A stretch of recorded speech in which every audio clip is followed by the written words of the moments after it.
This is Teachers Talk Radio, and you are listening live. Good evening and welcome to my show. Tonight we are going to discuss teaching, Britain's most undervalued profession. We're going to look tonight at a deep dive into the state of teaching in the UK and why so few people want to become teachers and why so many are leaving. So let's have a look at some of these issues. This is Teachers Talk Radio, and you are listening live. Tune in live at ttradio.org, or to join in the conversation, download the Podbean app and search Teachers Talk Radio. Follow the hashtag TTRadio. Tune in, talk it out with Teachers Talk Radio. Okay, hello everyone, welcome. Another Friday night here in sunny Kent, which is where I am. So tonight we are going to talk about teaching and is it Britain's most undervalued profession? We're going to be speaking to a fellow teacher, another English teacher, Vicky Colley, who started off as a TA and did her teacher training and is now a teacher and head of an English department. So we're going to be discussing this topic, which is quite a hot topic at the moment. There's lots to talk about. There's lots to delve into. The Education Support Charity has released their Wellbeing Index this week. So we're going to delve into that a little bit. And we're going to have a look at why do people believe that teachers have easy jobs, long holidays, etc. So what is the public perception out there? Are teachers unfairly blamed for behaviour, results, and for society's problems? Have parents become consumers rather than partners with the schools? We're going to look at workload and burnout. We're going to look at accountability systems. And are teachers expected to be more than just teachers? Are they meant to be social workers, counsellors, behaviour specialists, etc.? Does workload feel unbearable because the profession isn't respected? We're going to have a look at pay, status, professional value. Do we treat teachers as experts or babysitters? Why don't high-achieving graduates choose teaching to go into? Has it lost its cultural status that it used to have? And then we're going to have a look at the recruitment crisis and the exodus from teaching. So people that have decided to leave. Why don't young people want to be a teacher now? Are politics and frequent policy changes destabilising the sector? Is the pressure simply too great for too little reward? What would actually make teachers stay? And then we're going to have a look at what are the solutions, because it's all right talking about these, but are we? What can we do to help fix it? What can we do for the profession that is teaching? So, in a moment after the ads, I am going to introduce my guest, and we're going to delve into this really important but quite controversial subject. This show is brought to you in partnership with Hachette Learning, publishers of professional development books and resources that support great teaching and learning in schools around the world. Level up your professional development today and visit hachetlearning.com to explore the full range of titles. Teachers, have you heard of Bet UK 2026? It's the world's biggest education and technology event, and it's completely free for educators. From keynote speakers and panel sessions to CPD accredited workshops and networking, Bet UK 2026 is where educators from across the globe come together to share ideas, spark inspiration, and find solutions that fuel our mission to drive better education globally. Get your free ticket today at betshow.com. This show is brought to you in partnership with Hachette Learning. Okay, thank you for listening and joining us on this Friday night. So I'm going to introduce my guest. This is Vicky Colley. She is an English teacher, she's a wife, she's a mother, and she has lots to say on this subject. Good evening, Vicky. Hi, Sarah. How are you? I'm very well, thank you. How are you? Yeah, not too bad, thank you. Good. I hope you've got lots of things to share with us tonight and we can create a bit of a debate with the audience out there. Right, let's start off with the public perception of teachers. So it used to be, or once was, a respected profession. teachers are now facing online abuse, media criticism, and frustration from parents. So, why do you think this might be? What's your first thoughts when I've kind of spoken about what teachers face? I think it's complicated because I think the public's perception is often quite skewed. There's that old saying, isn't there, that makes my blood boil a little bit. Those that can do and those that can't teach. And I think it's ideas like that that have almost been they're becoming ingrained amongst society, and therefore people have this perception that teachers have it easy and they can't really do anything else, so that's what they choose to do, rather than the fulfilling, rewarding career that it is, that changes lives and really matters to young people, and something that everybody needs and everybody's entitled to. I think the perception has been skewed over time, and it's not in a positive way. Yeah, I kind of agree with you there on that one. Let's take a look at some of the things that people are saying. I liked your idea there of those that can do and those that can't teach, because that is, I get quoted that sometimes when I say I'm a teacher. So let's have a look. So why do people think that we as teachers have these kind of easy jobs and we leave at 3 p.m. and we've got all these long holidays and we just sit there, with our feet up and sipping cocktails, and we don't do the long hours that we know that we do? Where have they got this perception from? I think it's a good question, and I don't think it's one that I have an answer for. I think perhaps adults kind of reflect on their school days and they remember themselves arriving at 8:30 or whatever, and going out the door at 3 p.m, and they kind of assume that because we work in schools that's what we do too. I know you said in the intro that I'm a wife and I'm a mum, and it's a really difficult career. I mean, I'm not complaining, I adore it, but it's a really difficult career to juggle with a family life as well. In terms of, I juggle when I arrive at work around my childcare arrangements. But even aside from that, when I come home, and once my daughter's in bed, often I have to log back in, and my husband isn't a teacher. And sometimes I think that can be quite hard at home because people who aren't in it don't really understand the demands of the role. And I also think that the demands of the role have increased massively, even in the relatively short time that I've been working in schools. So I think people just reflect on their own lives and their own school experience, and they think, oh, it's a 6-hour day. What are you complaining about? And you get this many weeks of holiday a year, and it's all sunshine and rainbows. And I think they don't really see the reality of what we deal with every day, and all of the hours and the work that goes into making that.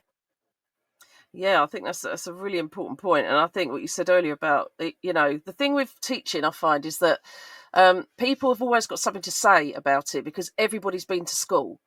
So it's not like another profession where, a lawyer, a solicitor, or, a stockbroker or somebody like that, none of us really know what that person does.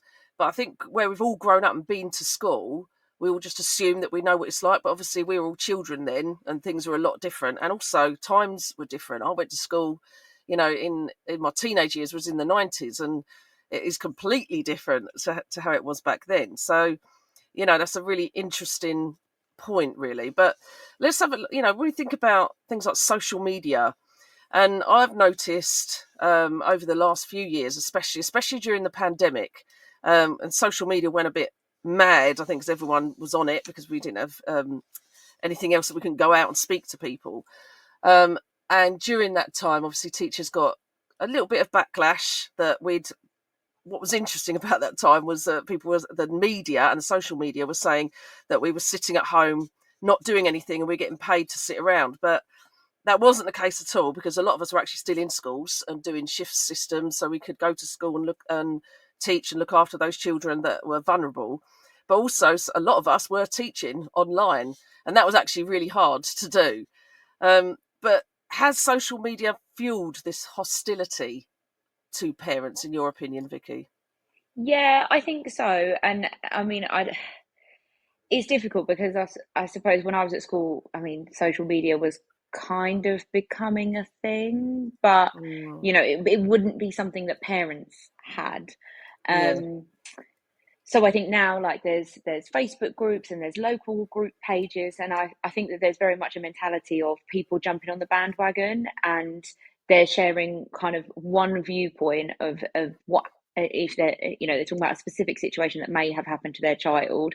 They've perhaps only really got the child's side of things. Yeah. And then it's quite easy for another parent to comment, oh yeah, something similar happened to me. And I think there's then becomes this negative stigma around what teachers have done and what teachers have said, which kind of, I know we'll talk about behaviour and the way education has changed over the last 5 to 10 years or so. But I think there's this idea of jumping on the bandwagon, people sort of becoming keyboard warriors. I don't necessarily want to use the phrase, but do you know what I mean? Like, they kind of, they see what someone else is posting that gets a bee in their bonnet, and then they type something. And I think when you're faceless behind a screen, it's a lot easier to kind of rant. And I suppose I'm sure you'll have similar experiences, but sometimes when we get emails from parents, even in my current school, the email will be really strongly worded, and they'll be kind of really furious about something. But then actually, when you get them on the phone and you kind of explain it, all of a sudden they're very passive, and they're like, oh no, actually that does make sense. But if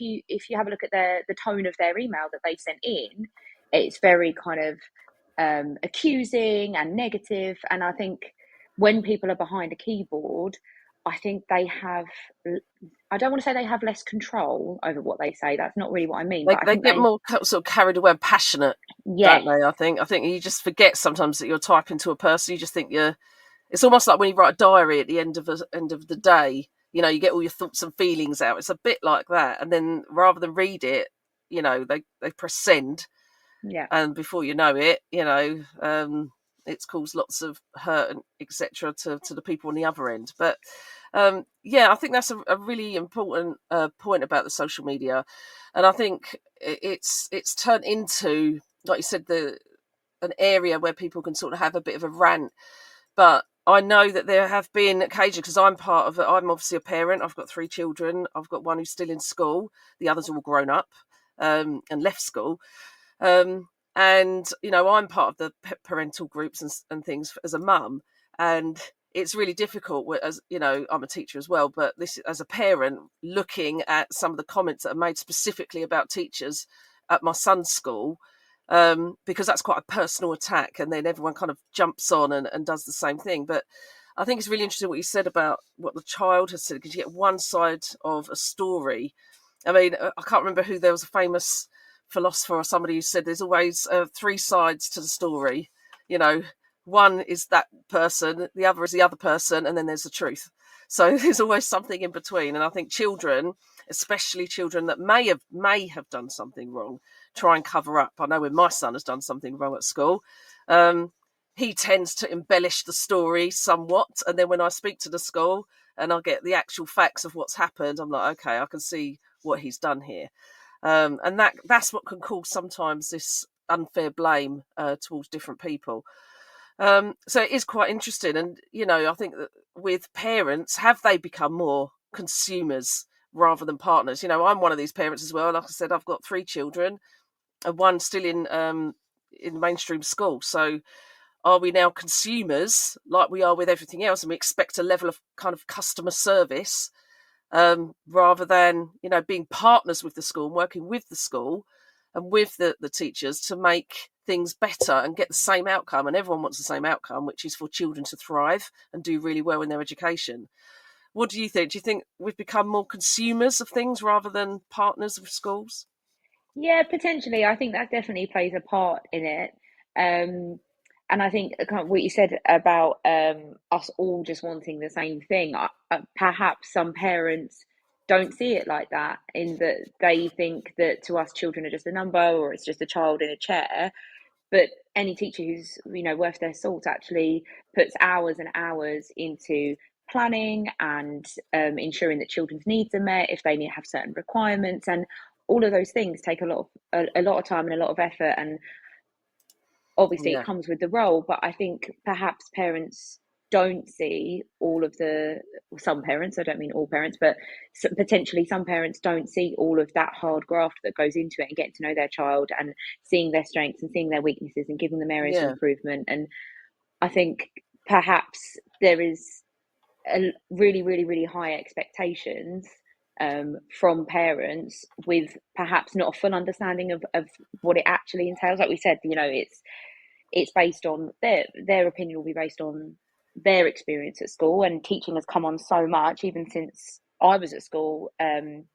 I'm not going to put the dig in that I'm younger than you, Sarah, but I mean, even when I left school, I feel like teaching has come on leaps and bounds. And in terms of teachers getting to know the children, different teaching strategies, just to ensure the best possible thing for the children, because that's all we're there for. We've Yeah. kind of touched on the holiday thing, but we're not in it to get some weeks off every year. The amount of hours that we put in is so much, and we do that because we're passionate about our subjects and we want children to thrive and we want children to do well, and we want to make sure that they have the right opportunities when they leave us, when they turn 18. And I Yeah. think perhaps not all parents see that, and it's a huge shame actually, because we know that when parents are on side and we're all singing from the same hymn sheet, Yeah. it will mean so much more success for the child. It It's just does. difficult It when there's those absolutely does. obstacles. Yeah, absolutely. I completely agree. Okay, so what we're going to do is we're going to listen to a few ads, and then when we come back, we're going to talk about workload and burnout, and we're going to have a look at this wellbeing index that has just come out from the charity the Educational Support. Back in after these ads. This show is brought to you in partnership with Hachette Learning, publishers of professional development books and resources that support great teaching and learning in schools around the world. Level up your professional development today and visit hachetlearning.com to explore the full range of titles. Teachers, have you heard of Bet UK 2026? It's the world's biggest education and technology event, and it's completely free for educators.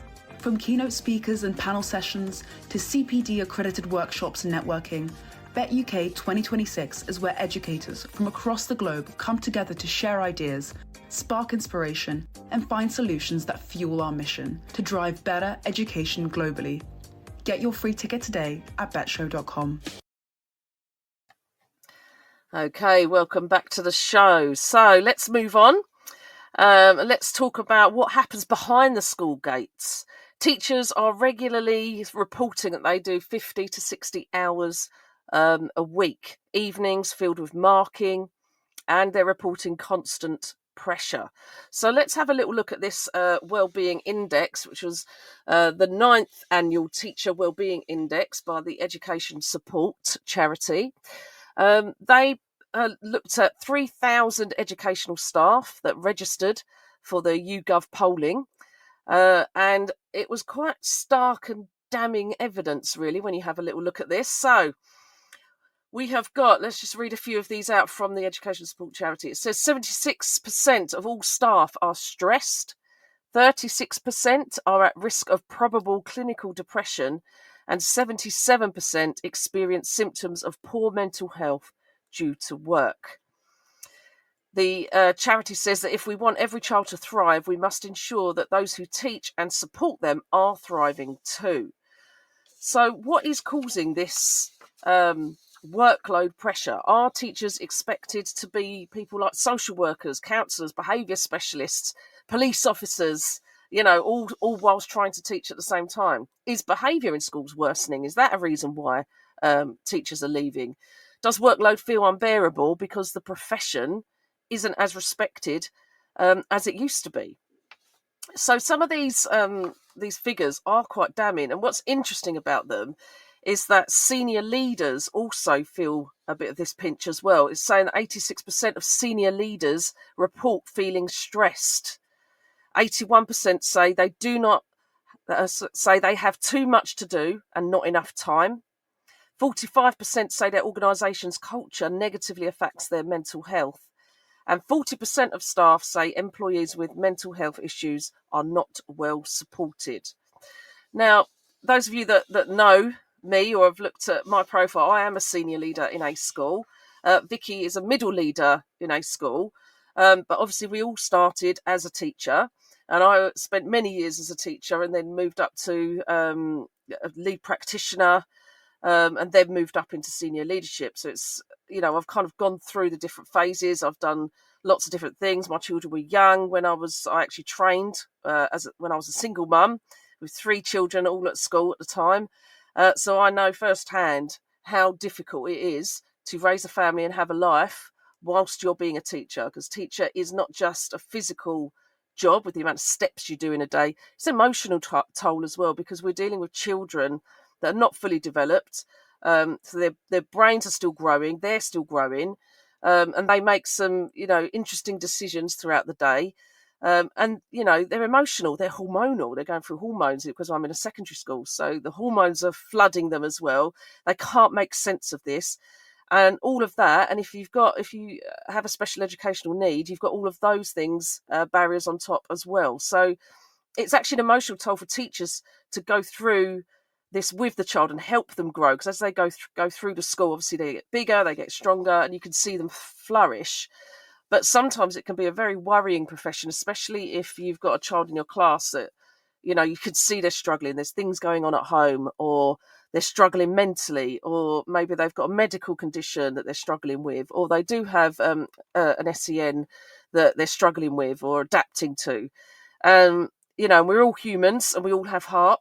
And for me personally, and I'm speaking on a personal level here, I find it really hard sometimes to go home and kind of not think about where, what the child's like, if they're looked after, etc. If they're going to find what the lesson that I've planned for tomorrow really hard, how can I plan for them to make it easier for them, to scaffold for them, to meet their needs, and all of that pressure on top of the workload, on top of how many hours are spent planning, because our planning time during the day is limited, because quite rightly we're in front of children, we're forward facing, so a lot of the planning time will come before and after school. How does this affect somebody? Eventually it does catch up with you. So Vicky, what do you think? Are teachers expected to be social workers, counsellors, police officers, all of those different hats that teachers have to wear? Is that what's contributing to this well-being index being very low? Is it behaviour, or is it simply there's not enough hours in the day? I think in my opinion, I think it's a combination of all of it. I think not having enough hours in the day, and never in the time I've been teaching, even when I don't want to say I was just a teacher, but even when I didn't have any responsibility, and I had a fuller timetable than I do now, even then I never completed a to-do list. And that's really hard for someone who tries to keep on top of their priorities. And prioritizing is obviously a really important skill to develop when you're a teacher, but I think in other careers you have things that you need to achieve in that day, and maybe I'm speaking too generally here, and then you can tick them off, and then tomorrow you log in at 9 a.m. and you persevere with the next list of things. But I feel like with teaching, because of the time constraints and because there are certain things we have to do within a certain amount of time, I think that's what is really difficult. And the curveballs that can come. So with parental communication, for example, and I mean, I don't have a massive pastoral role right now. I mean, obviously just kind of standard as a teacher, my pastoral role in that way. But pastoral leaders especially, I think it must be really challenging, because you can't predict what your day is going to look like at all. Yeah. And I think that probably contributes to stress and burnout, because, so say, for example, you have a PPA in the afternoon, you might think to yourself, oh, okay, what I'm going to do in that hour, I'll set my lessons up for tomorrow, I'll plan those. But then if you get something urgent crop up, or you have a behaviour on call you have to pick up, or there's an issue with someone in the team that you need to resolve, whatever you were planning to do in that hour just seems to get ebbed away. And then in your head, you're kind of like, well, I still haven't planned my lessons for tomorrow, and I have to do that, So I think there's so many time pressures. But I also agree with you that there's so much kind of emotional baggage that comes with being a teacher. And I think before I trained, I was a TA, as you mentioned. And I think even then I didn't really comprehend the emotional, kind of, I don't know the word I want to use, like the emotional turmoil almost of being a teacher, because even though, as I said, I don't have a huge pastoral responsibility, I'm not part of a safeguarding team, but even the role that I have, I know things about the children that I stand in front of nearly every day, and I think to myself, oh, I wonder, what's going on for that child today, or that I've set that child at attention, rightly so, following the school behaviour policy, and I'm thinking, well, how is that going to impact that child when they get home? Because I know they're not entirely safe at home. And Yeah. it Yeah. makes the job really difficult when you're thinking about these young people. And as you said, they're still growing. They're not fully understanding the world they're living in. They're not fully understanding themselves, and they're at a massive disadvantage because of whatever might have happened to them before or might be going on right now. And it just breaks your heart. And looking at them and knowing what they struggle with and what they suffer, it's just heartbreaking. And it does have a big toll, especially when you're an empathetic person. And I think most teachers probably are. And it just makes the job much more difficult than simply planning, standing in front of children and marking some books or marking some assessments. Yeah, definitely. And I think, even if you kind of look at some of the children that have got, the home lives that, are challenging, other children when it comes to exam pressure, etc. I know what it's like when it's GCSE season, and as the teachers, you're kind of, the day of the exam, you feel just as nervous as the children when they go in. They come out straight away, and you want to know what the exam was and how they took it. What did they say? Those sort of things. And then you have, I don't know about you, but the day before you get the GCSE results, the night before, I don't sleep that well that night. Worrying about, what did they get? And you think about some of the children in your class, you think, oh gosh, I hope they really, they like what they've got, what grade they've got, whether they've made the grade to get to university or college or whatever it might be. Because, even that side of things, even if you take away the safeguarding and pastoral element, every child is going to go through those exams. So that stress point rubs off on you as a teacher, because you've taught them for, could be 5 years if you've been at a school since they were in year 7. But it's certainly, when it comes to the end of the year, you can feel it. And what's interesting about this is when we're looking at, why people leave teaching, some of the reasons for leaving teaching were varied. There were some on behaviour, and that seems to be an issue recently where some teachers are saying that it's behaviour. But I spoke to somebody who I know has left teaching. I'm going to keep them anonymous because I didn't want me to know their name. But, they left teaching, and they said that they got to the point where they were so exhausted, they couldn't sleep, that they were irritable, they were arguing with their partner, and they never felt like they were good enough. So they always thought that, like exactly what you said about that to-do list never being finished. So it didn't matter, how much they did, they just couldn't catch up. And in the end, they decided to step away, which is a real shame, because we're losing some really competent and really, really good teachers. They're leaving the profession because they feel like they're not good enough. And that's what's leading us down this road of, retention issues and recruitment issues, which we are going to have a little look at a bit later and look at the exodus that is happening. But the unions, interestingly, have always got something to say about stress. The teaching unions are saying different things, but it's in different words, but the same thing, in different words. They're saying that the teachers are being driven out the classroom at a time when children need them the most. And there's like a tsunami of stress or pressure that teachers are reporting that they just can't carry on in the way that it's being presented to them right now. It's quite interesting, this wellbeing charter that's happened. And there's like a nice little wellbeing scale that was in the report from the Charity Education Support. And it was basically saying that compared with the general population, that teachers and school leaders who responded to the survey had a lower wellbeing score than any other general kind of job or career in the country. So overall wellbeing score of 43 for teachers versus 51 for other jobs. So there's more than a third, 36% of educational staff scored less than 41. So it's meant to indicate probable clinical depression. So these are quite stark and worrying statistics, really, that people are really suffering out there. And some of the unions and some of the staff members that have left have reported that they didn't feel they got the support that they could have had.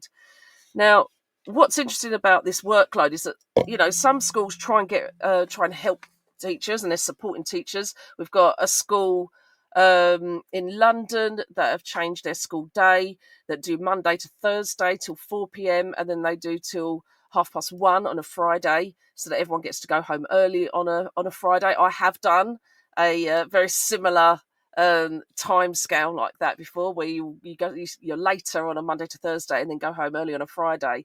I personally don't like it, because staying at school teaching until 4 p.m, you still do your planning after school. So I'm there, you know, till 5-6 o'clock, when, you know, if you finish at 3, you gain that bit of an hour earlier to leave, because you're doing that planning a bit earlier.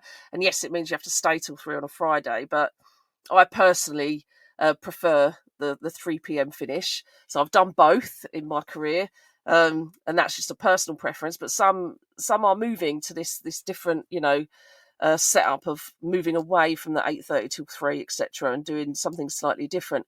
Some schools have moved to online parents' evenings to lessen the workload and make it better for parents to get to appointments, but also for teachers, so that they can go home and do their appointments at home, so like working from home. Now, I know that was a big thing during the pandemic. There was lots of online parents' evening. I quite like online parents' evenings, but I do like the face-to-face element of going into school and seeing a parent, shaking their hand, and, you know, actually having a decent conversation with people. You can do that online, but the only problem is you get cut off sometimes, and the internet's not very good.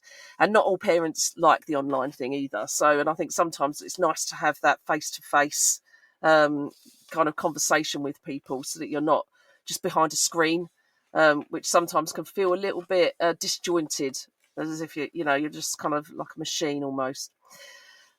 Anyway, we're going to move on to our next segment. We're going to look at recruitment and exodus from the profession, because we've just started talking about that, and I've got a few more statistics for you. But first, we're going to listen to the news. And so I shall see you in a couple of minutes. Stay tuned. This show is brought to you in partnership with Hachette Learning, publishers of professional development books and resources that support great teaching and learning in schools around the world. Level up your professional development today and visit hachetlearning.com to explore the full range of titles. Teachers, have you heard of Bet UK 2026? It's the world's biggest education and technology event, and it's completely free for educators. From keynote speakers and panel sessions to CPD accredited workshops and networking, Bet UK 2026 is where educators from across the globe come together to share ideas, spark inspiration, and find solutions that fuel our mission to drive better education globally. Get your free ticket today at betshow.com. This is Teachers Talk Radio, and this is Teachers Talk Radio News.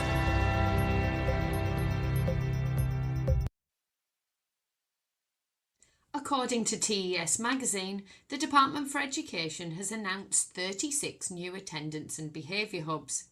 The latest cohort brings the total number of hub lead schools to 57, with more expected.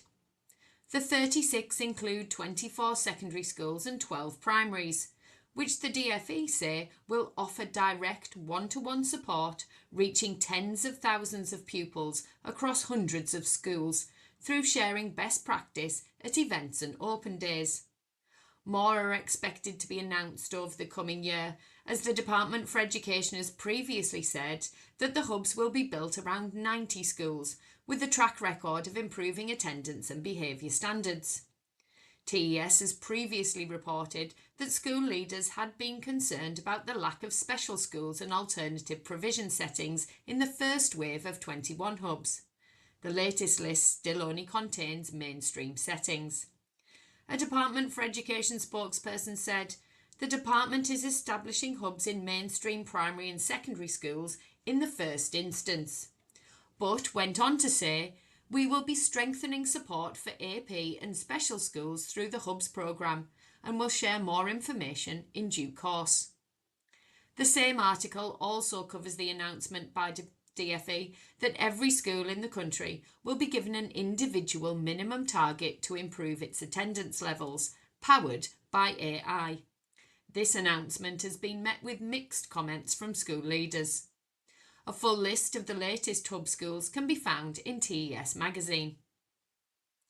BBC Scotland News says teachers are readying themselves for a vote on industrial action over workload and the amount of time they spend in front of a class. Teachers say it is almost 5 years since the SNP's manifesto promise to cut class contact time by 90 minutes a week, to give them more time for lesson prep and marking. Union bosses say teachers are under unprecedented pressure, suffering from snowballing demands, ever-increasing workloads and, in many cases, burnout.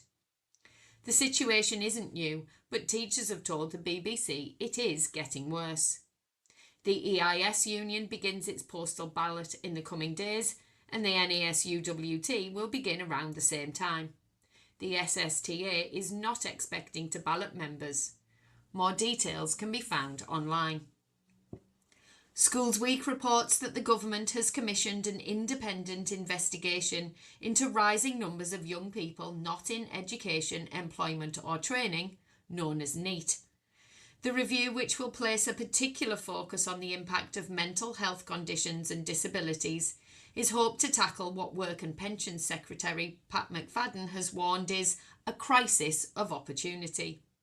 It will be led by former Social Mobility Commissioner Alan Milburn. Figures show that nearly 1 million young people, approximately 1 in 8 aged 16 to 24, are currently NEET. The government, trying to cut its ballooning benefit bill, says that over 1/4 of NEET young people now cite long-term sickness or disability as a barrier to participation, compared to just 12% in 2013 to 14. Statistics also show that the number of young people claiming universal credit and employment support allowance has increased by more than 50% in the last 5 years. The NEET review announcement comes after new analysis from the Keep Britain Working Review also reveals 76% increase in economically inactive 16 to 34-year-olds with mental health conditions since 2019. Pat McFadden said, "We cannot afford to lose a generation of young people to a life on benefits with no work prospects and not enough hope." Alan Milburn Review will make personal and professional recommendations to help young people with health conditions access work, training or education, according to the government. Interim findings will be shared with the government in spring 2026, with a final report next summer. BBC Channel Islands covers Ofsted and the news that the bailiwick of Guernsey has no plans to adopt the new framework recently launched in UK schools. The island's education president, Paul Montague, said the state signed a new contract with Ofsted in June, which will see it inspect the bailiwick schools for another 4 years. However, he said a change to the inspection system involving the scrapping of grades would not be followed in the islands. Deputy Montague said, "We have our own relationship with Ofsted. We determine how inspections are done." Finally, BBC Asia covers what it calls one of the world's longest exam days. Every November, South Korea comes to a standstill for its infamous college entrance exam. Shops shut, flights are delayed to reduce noise, and even the morning commute slows down. By late afternoon, most of the test takers will be out of the school gates, but not everyone. Blind students are still in the exam room, finishing close to 10 p.m. after taking more than 12 hours to complete the largest version of the test. This year, 550,000 students across South Korea will sit for the test, the highest number of applicants in 7 years. The test dictates whether people will be able to go to university, but it can also affect their job prospects, income, where they live, and even their future relationships. Students answer roughly 200 questions across a range of topics, including maths, Korean, social sciences, and English. The blind students are given 1.7 times the standard testing duration, and students who use braille papers add even more length to their time. There is no dinner break, and the exam goes straight through. You can read more details online. This has been Teachers Talk Radio News with Joe Fox.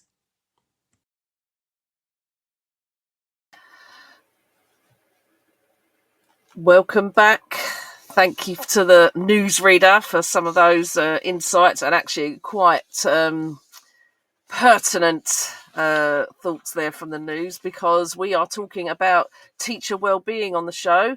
We are now going to move on to recruitment and retention.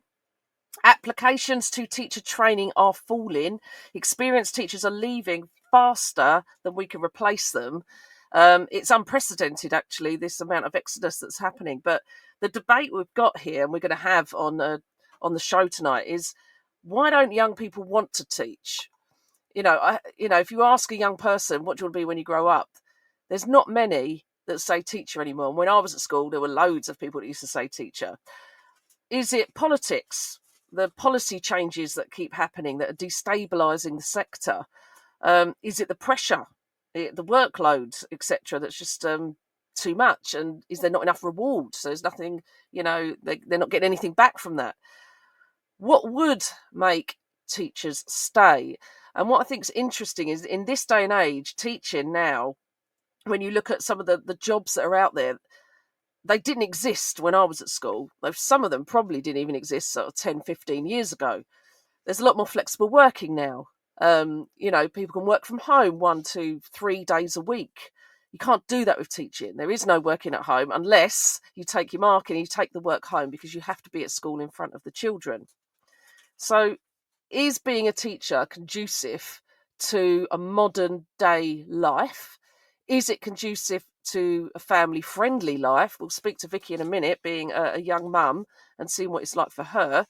I've always said I'm a senior leader now, and there's no way I could be a senior leader if my children were in primary school or younger, because I work a lot of long hours, and I physically wouldn't be able to do it. I'd be exhausted. So hats off to those that do. But I was trained to be a teacher when my youngest, who's still in school now, is a teenager, but he was only little. He was still at childminders. So that's when I was training to be a teacher. And I found it difficult then, juggling. I really didn't have a social life or anything like that. But has it changed even since I was training? Have the pressures of being a teacher changed? We've got, accountability now. We've got Ofsted, data drops. There's lots of academies in big trusts now. Is all of that just too much? Is it not conducive, like I said, to this family-friendly living and this modern day life that we're now sort of becoming accustomed to? What's interesting is some of the statistics on this, and what the Department for Education says as well. So if we have a look at what the government's trying to do, they said they are trying to improve, as part of its manifesto, to pledge and recruit more than 6,500 new teachers.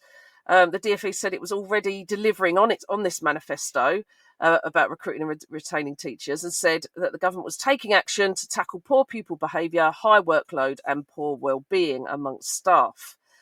But some of this research is saying, some of the studies from charities are saying that unfilled vacancies were at their record high, and recruitment into teacher training remains persistently low. The unions, the NEU and the NASUWT, state the system's in crisis, that people are being driven out of the classroom. This is quite a bleak picture when you read all these statistics off, etc. It's quite bleak. But actually, I work in a school, very busy, mainstream secondary school. It is very busy, but I love what I do. I love my job. It's the thing that, I get out of bed for. Yes, we all moan about our jobs, whether you work, as a driver, a delivery driver, or you work in retail, or you work in the hospitality industry. Everyone has something they don't like about their job. I think that's part of us being British. We always like a good moan over a cup of tea and a hobnob. But, the teaching itself is very rewarding.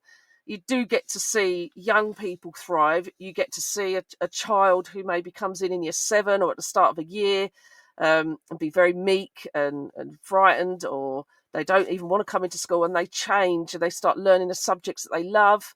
They start to blossom and flourish, and they get the qualifications they want, and before you know it, they're grown up and they're off doing something amazing in the world. And that's what we are teachers for. That is the reward. They are few and far between, but that's why I've got a nice little well-being book. So if I get a thank you note, or from a parent, or from a child, or even from a colleague, I keep it all in a box. And on those dark days, when it's winter and it's cold and it's a long 8-week term and you're feeling the pressure, that's when I open the box and I remind myself why I do what I do. And that is to see young people flourish in a world that is becoming bleaker and bleaker, when actually education can be a real shining light in some of the lives of some of our children in Great Britain. So, Vicky, what do you think about this recruitment and this great exodus that's happening? Is it the pressure? Is it this modern day life that we can't work from home as teachers? Again, I think it's a combination of all the things. I think that the juggling act, as you said, I'm a young mum, my daughter's 3, which is demanding in itself. I mean, she doesn't always sleep very well, and there's juggling school childminder drop off around me getting to school in a timely way so that I can do what I need to do before the school day actually starts, and that's really difficult. I think partly it may be down to kind of policy and different governments saying different things about education and things changing. I also think that some people might prefer to go into the private sector for the perks that you might get, like you say, like working from home. We can't do that in terms of our working day. That is just the evenings and the weekends and the holidays. So I think that definitely plays a factor. I saw something interesting. So for those of you that don't know, there is an app where they kind of ask teachers questions every day. It's called Teacher Tap. I've done it for a very long time. And it's really interesting. So you vote on different questions every day. And the results from yesterday, I think, were quite interesting. So I think it's relevant to what we're talking about because you mentioned behaviour, Sarah. So the first question on yesterday's Teacher Tap poll was, in your last lesson, was behaviour so poor that teaching and learning stopped completely? So that's not just like a little polite reminder, don't talk at the same time as me. That's the whole lesson had to stop. And what's interesting, I found, was that 48% of the people that voted, and this is over 11,000 teachers voted on this one, so 48% of those people said not at all, which sounds quite positive when you look at it like that. Yeah. But that also, so 10% said they couldn't answer, but then that still leaves a huge proportion of teachers who said either once, a couple of times, 3 times, or more than 3 times. Yeah. So I think the behaviour thing is actually having a huge impact. And I haven't been teaching as long as you, but I do sometimes think, the children, in terms of their conduct and the decisions that they make, and again, I don't mean all of them, obviously, but do they seem to be getting worse in terms of the way they conduct themselves? And then I wonder, well, is that a society thing? Is that a national thing? Is it a worldwide thing? Is it the modern world that we live in? Is it other influences? Is it parenting? I think it's such a hard thing to define and to explain the root cause of. But I think behaviour can be really challenging, and obviously schools should have a behaviour policy, but then the question is it consistent? Are teachers overruled? I've seen that before. If a child's behaviour is not ideal, or an example from me at my previous school I worked at, a child chose to truant my lesson, kept walking past my door, making faces at the other children, making faces at me. I logged it as we're told to, and the kind of sanction for that was the behaviour room. They went to the internal room for choosing to truant. And then within 10 minutes from that happening, a senior leader at the school brought the child back and said, "Oh, he's making the right choice now, he can come back to your lesson." And I think that's quite undermining for staff. So I think maybe not people not joining teaching, but for people leaving, perhaps they just don't feel supported. And I am lucky because I am in a really supportive environment now. I really enjoy where I work. I feel supported by leaders. But I think there's still in some schools there's still an element of teachers not being trusted or teachers being overruled in front of children, and then it really damages a person's kind of self-worth and self-belief, and then it can really make somebody doubt themselves and whether they made the right call or whether they were wrong. And I think that just creates a real negativity around it, to the point where some teachers get to the point where they think, oh, is this even worth it? And I think that's the part of the crisis, I think, is just this lack of support in some places from the top. And just, I don't want to make the really negative comment that behaviour is getting worse, but I think even with a good behaviour system, I think children seem to be making the wrong decisions, and I don't know if that proportion is going up. Sometimes it feels like it is. I don't know how you feel about that. Yes, it's an important point, and I think there's been a few studies surrounding, like research papers of surrounding behaviour after the pandemic and before the pandemic, because there does seem to be some stark differences in behaviour. Now, I've been teaching a long time, way before even the GCSEs changed to the new format in 2016, and I have seen a decline in behaviour. However, I've also seen a decline in mental health of the children, and it makes me wonder. There must be a link there somewhere along the lines. Has this permanently shifted because of lockdown, and perhaps parents as well that have went through lockdown, etc. But life at the moment, is very difficult in terms of like financially. There's a lot of poverty, in the world and in our country at the moment, and it's really hard for people to sort of get on and do their job and parent. It's really hard, and we all know this. I'm a parent, you're a parent. Parenting and working at the same time is really hard, and you kind of, that they go to school, the children go to school, and you just kind of leave them with the teachers all day, and then if your child misbehaves, it actually causes more stress at home for you as a parent as well. I don't know what the solution is. It could be, that maybe it's perception. Children have always been children. This is the thing, the stuff that my dad, he's in his 70s now, used to get up to when he was a kid. He's very similar to what my son does now, with the silliness and, that young boys do. It's very similar behaviour. But is it the perception now, or is it that we know more about it because there's more scientific studies around the teenage brain, etc., and hormones, and we understand what's going on inside their head and in their bodies now, and that's why we make a few more concessions. You just go, this could be a whole show on its own, this talking about behaviour.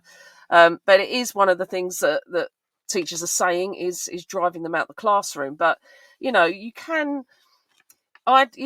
even now, the years I've been teaching, I have classes that I just think, wow, I need to go back to basics here. I need to sort of think what it was like when I first started teaching, all my little behaviour toolbox that I used to have in my head, things that I used to pull out.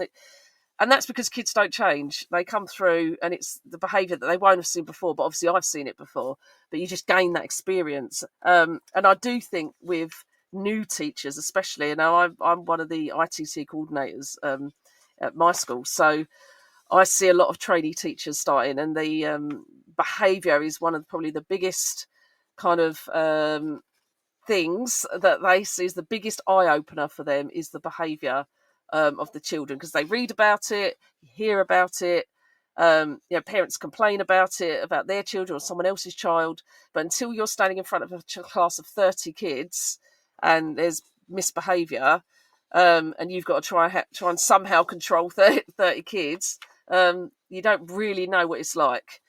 It is an issue, but I think it is something that I think is ongoing. It will be ongoing until, we kind of work together. I think it's only going to get better when people work together, and communication between home and school is at its optimum. Because only then can you really find that true kind of balance between home and school. And you'll find that balance in the behaviour, because the kids can't then go home and tell mum and dad something different to what's happened in the school, because the parents will have already known, because the school would have told them.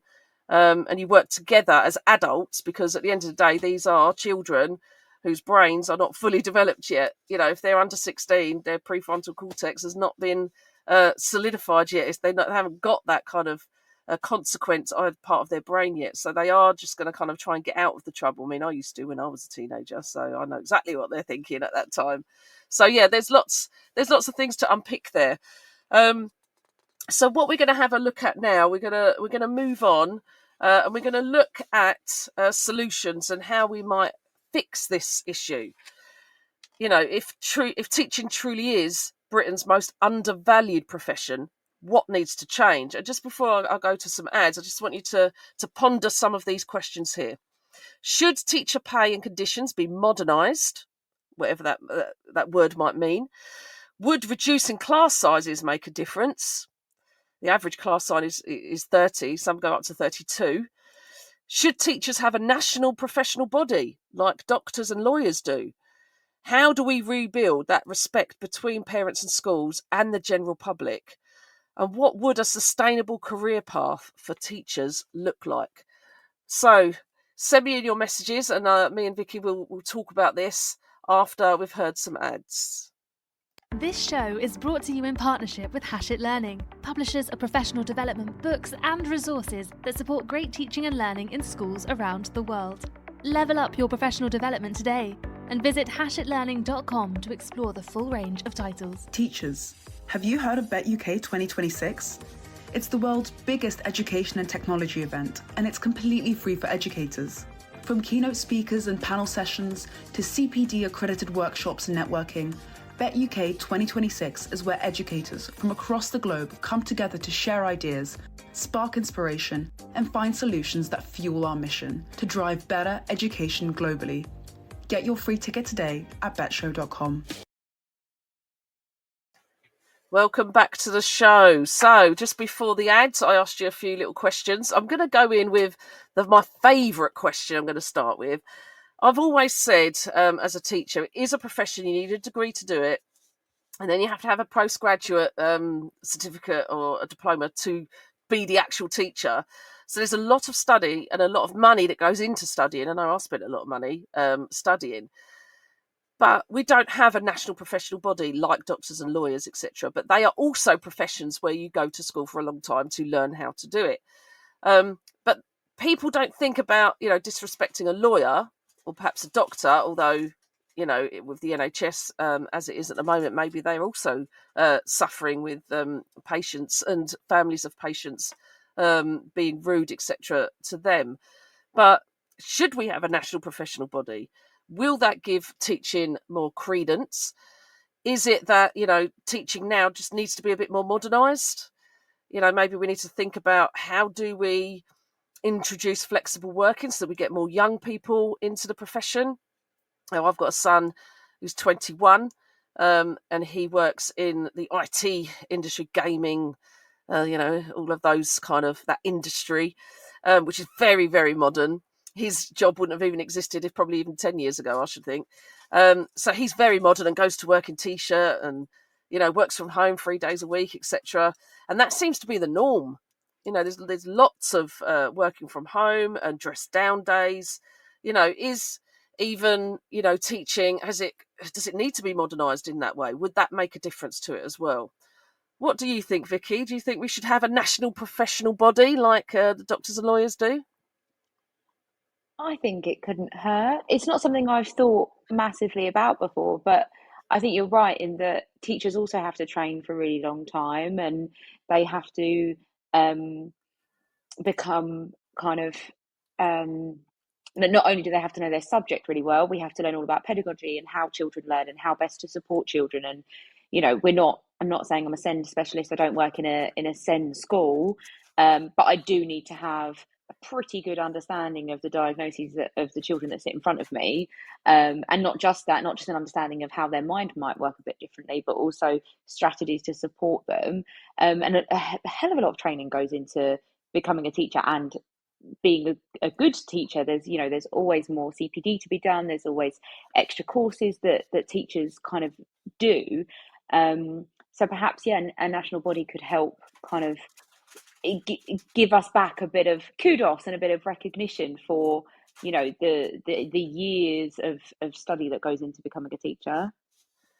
Yeah, absolutely. I mean, we kind of we have a little bit of the national professional body, so we do have there are these kind of professional organisations that we can belong to, and we can pay for the subscription and then do the courses, etc., to join.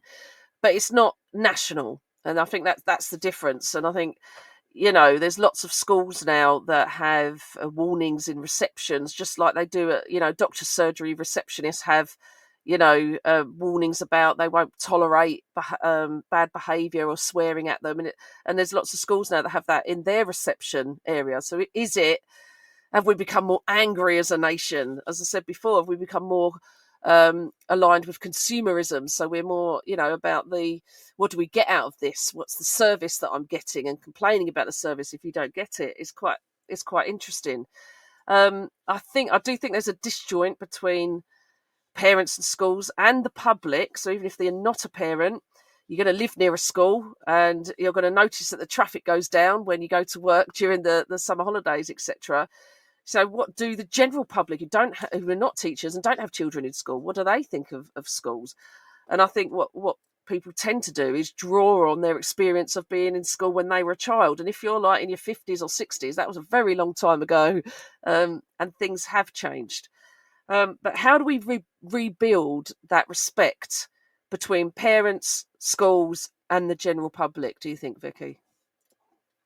Oh, what a question. That's a lovely Um, question, isn't it? it's yeah, it's hard, isn't it? Because I think when people have an idea so ingrained into them, I think it is a really hard thing to break. But I think kind of the media, I don't mean social media, but um, the way the media portrays teachers and schools is more often than not negative, and I think that just feeds into this mentality that um, you know, we don't work hard and we have all these holidays, and I think there's um, a lot of the stigma comes from that. Um, I think ways that schools can kind of combat that would be having events that parents can attend. I think that's really important. So Yeah.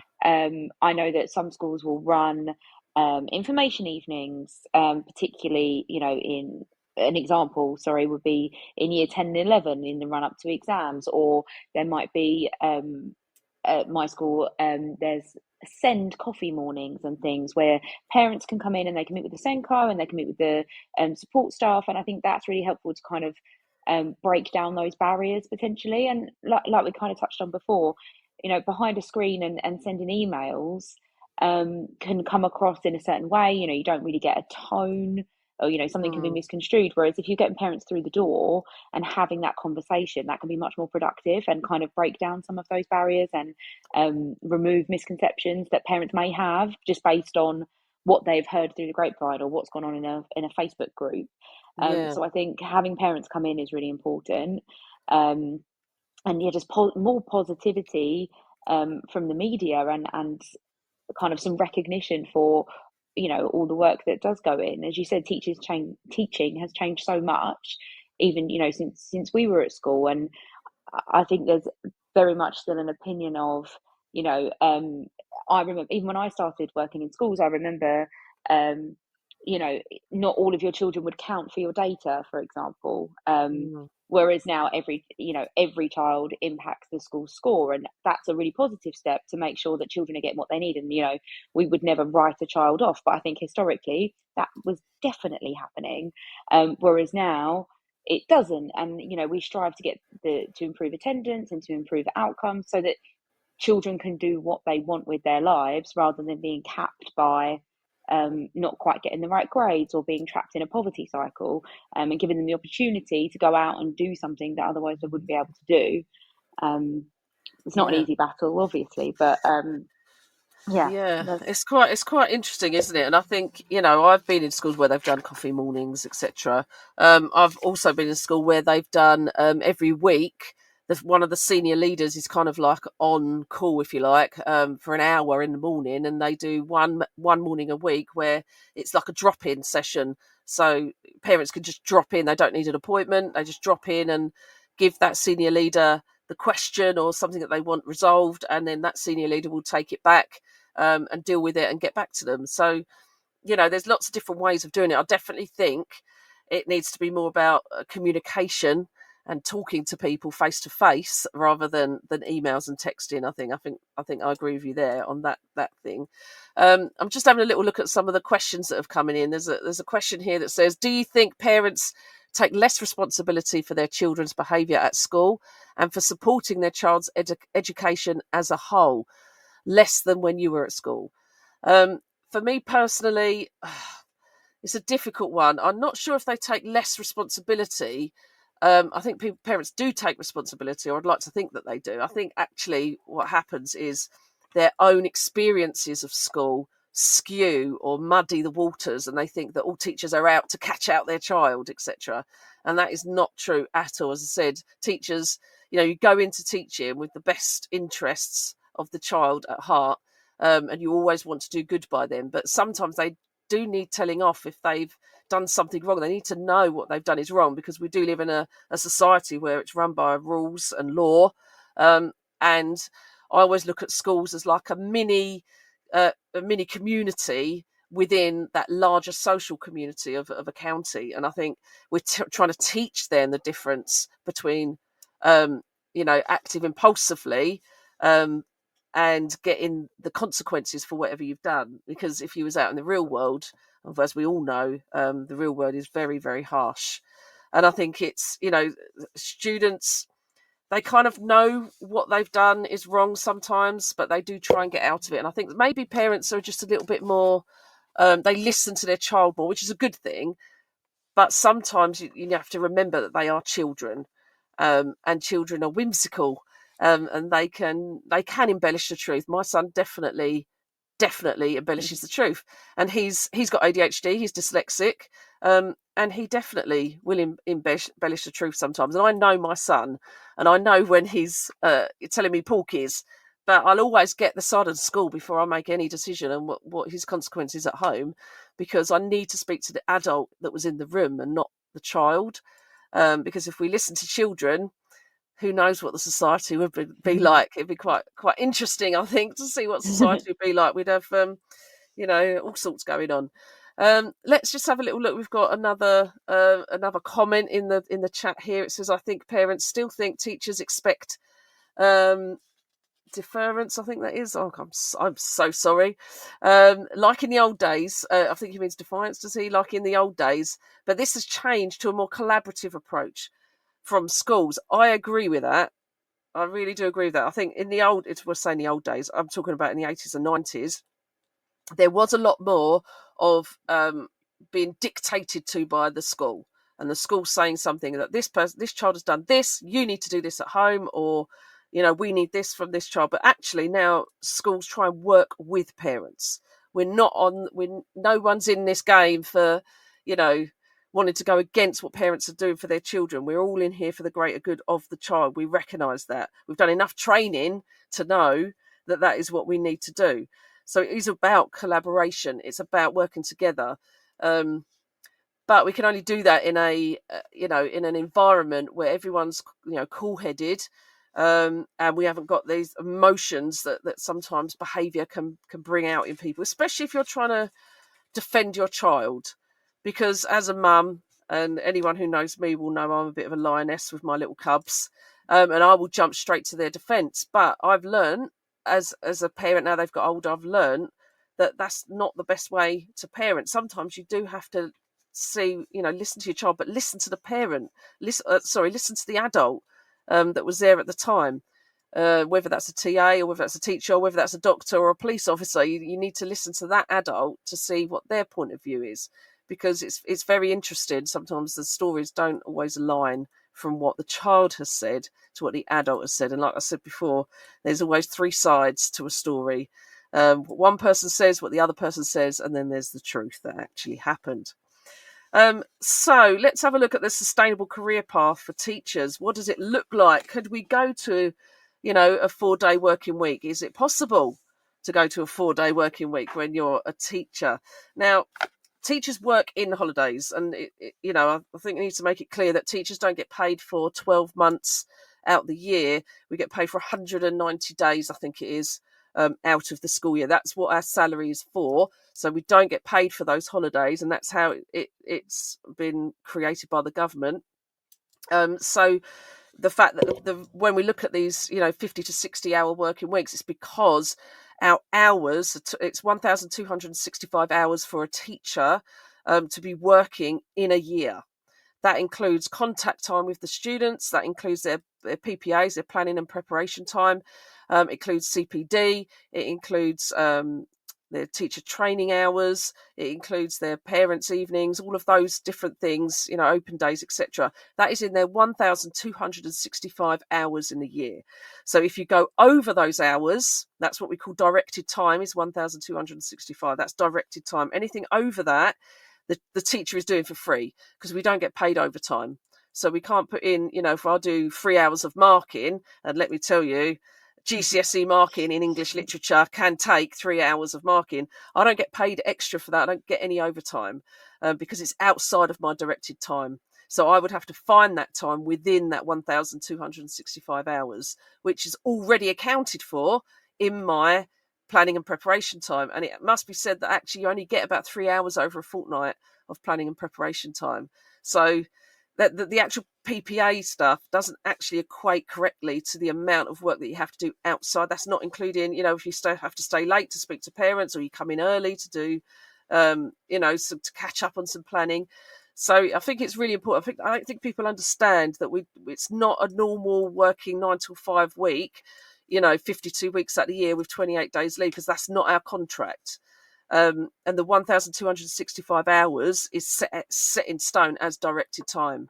And that is why you have teacher training days within those 192 days. It's all part of the same package. But is it time to look at it? Is it time to maybe think about, is it too little? Do we need to expand it? Because if they expand that 190 odd days, or that 1,265 hours, that would mean the pay needs to change, because that's what we're paid for. So if we're only paid for that amount, and then they extend it to say, 1,500 days, the pay would go up as well. It would need to cover that. And I think when it comes to things like, we had the recent strikes a couple of years ago, etc., on teacher pay, that's what it was about. It was about being paid for the unpaid kind of overtime and the extra work that we do to get the job done. Because if every teacher in the country decided to just do 1,265 hours, I think there'd be, there would be some questions raised as to what's happening with marking and planning, etc., because we wouldn't be able to do it in that time. So teachers do put in this extra time because they have to. And I think it's really important that the public know that. And that's normally what is not spoken about when the headlines say that lazy teachers, having time off during the pandemic, putting their feet up. Controversially, I'm going to say there were people on furlough that were on 80% salary that were at home and were furloughed because they couldn't work, etc. But teachers were working, and there's absolutely no doubt about that. I was working. I'm sure Vicky was working. We were working, and I was in school, and I was doing lots of different things. Not to even to mention the teacher assessed grades, the centre assessed grades that we had to do. There was lots going on around the year 11s, the A levels, etc. So there was lots going on there. But I think when it comes to a sustainable career path for teachers, I think it's time to have the debate of, is the teaching profession modernised enough? Is it evolving quick enough with our young people who are now leaving university and looking for that flexible working and are looking for that family-friendly working? Teaching is not family-friendly. Yes, you might, technically be at home during the summer holidays or during, half terms. But I don't know about you, Vicky, but I've got pictures of me when my children were younger, and I used to set them up with something to do, a bit of Play-Doh, while I was marking in the Easter holidays, etc. And that's what I used to do to be able to maintain the workload and maintain what I needed to do my actual job. So what do you think, Vicky? Do you think it's time we modernise the teaching profession? Yeah, I do. I think something has to change because we, as you said earlier, we cannot plug the gaps that are being created from people leaving the profession by new people coming because there aren't enough. Yeah. And that has a massive knock-on effect. So, in the last academic year, within my department, which is a core subject, we had a supply teacher for a number of months. Um, and that doesn't only put pressure on the staff within the department, and yeah, me as the head of department having to kind of plan everything and go into the lessons and support. It's not, and that time could have been spent planning on marking, but it's not even just that.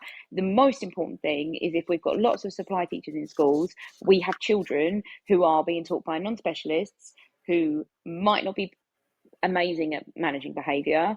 And in addition, the children know that they're supply teachers and they aren't going to behave in the same way as they would for their usual teacher or someone that they know is part of their school community. And I think that is just going to have a huge detrimental impact on that child's kind of end results. And it something needs to give Yeah. because, as you said about the school holidays, I mean, I am quite lucky because I have a term time contract with my childminder, which is quite nice for me. But as I've already kind of mentioned, my daughter's 3, and my workload is so high that I book extra days during the school holiday like, I have to pay for in addition, so that somebody else can look after my child so that I can do some work because Mm. there is too much to do within my directed time, and that's Yeah. including the fact that I work evenings, I work weekends, and Yeah. even with that, and I get to work early to start my day way before the children arrive. If it's a day where I don't drop my daughter at the childminder when she's looked after by family members, I can get to school at 7 a.m. I start Mm. work, I leave at 5. This is not a 9 to 3 career, and I think we No. don't have the draw, like I mean, for new teachers to come in, for new professionals to join us, Yeah. um, in the profession because they don't want to, because Yeah. the hours are long, the days are long, the children's behaviour is a turn off for some people, and also they don't have that flexible working. I mean, my husband was in a role where he could work at home 2 days a week. He loved it. He didn't have to commute. He had an extra 45 minutes in bed every day, so he was more alert for his job Mm. when he logged on. He'd take himself to the gym. He'd have a workout in the morning. When he commutes, he can't do that. Yeah. So that flexible working is really good. If at one point we had an issue with our boiler, I can't be at home if I've got an issue with my boiler because Yeah. my job doesn't allow that. And I think the public also don't really understand. If I need an emergency doctor's appointment, fine, my school will allow that. But, I can't just pop and do my Christmas shopping on a Thursday afternoon because the shops will be quiet. That doesn't exist for me. I can't book a half day here and there. Yeah. It doesn't work like that. Everything for us has to fall in the school holidays. And I think it's too limiting for people to want to join the profession. And I know they increased the salary for a newly qualified teacher for an ECT. And there have been increases since I started teaching. I think it might be £5,000 or £6,000 a year more than it was in 2019, I think. But Mm. even so, that is not a big enough draw to get people to want to sign up. And Yeah. that's the issue that we're facing. Absolutely, and I think that's exactly it. I think the issue that we're facing is that even with that salary increase for a newly qualified teacher, it isn't enough because they see the hours. My children have said to me they wouldn't want to be a teacher because they see me coming home late and we don't eat till 7 o'clock because obviously mum comes home and cooks the dinner, etc. But if we're working more and more hours, and I think it shows, and some of the young people that are coming out of universities are just looking at it and thinking, yeah, maybe not for me. Okay, so I think we've come to the end of our discussion on whether teaching is an undervalued profession. Is it Britain's biggest undervalued profession? We have heard from different people both online, and we've heard from Vicky, and we've inputted our stories and things on it as well. We've explored workload, we've talked about behaviour, public attitude, and we've talked about why the system is losing staff faster than ever before. So whether you believe teaching is Britain's most undervalued profession or simply a profession struggling to evolve, one thing is certain. The future of our schools depends on how we support the people working in them. Thank you for listening, and I hope you tune in for another one of my shows a month from now.